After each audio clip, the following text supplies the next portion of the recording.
So in the mid-1980s, a philosopher and theologian by the name of Dr. James Carse articulated these two types of games, finite games and infinite games. A finite game is defined as known players, fixed rules, and an agreed-upon objective. Football, baseball. If there's a winner, necessarily there have to be losers, and there's always a beginning, middle, and an end, right? Then you have infinite games. Infinite games are defined as known and unknown players, which means you don't necessarily know who all the players are, and new players can join whenever they want.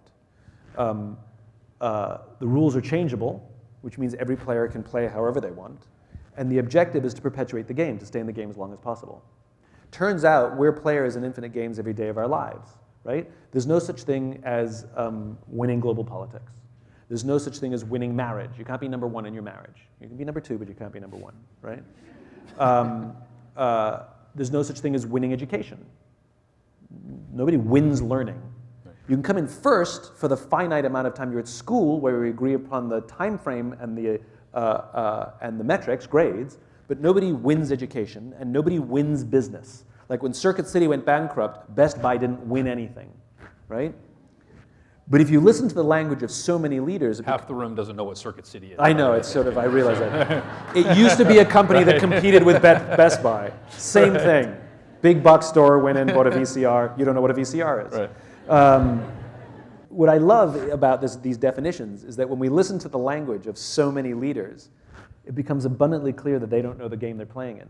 The number of leaders who talk about being number one, being the best, or beating their competition, based on what? Based upon what agreed upon metrics, timeframes, or objectives.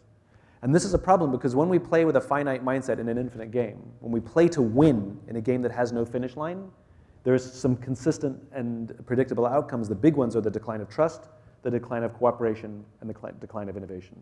So now let's translate that to a policing organization, right?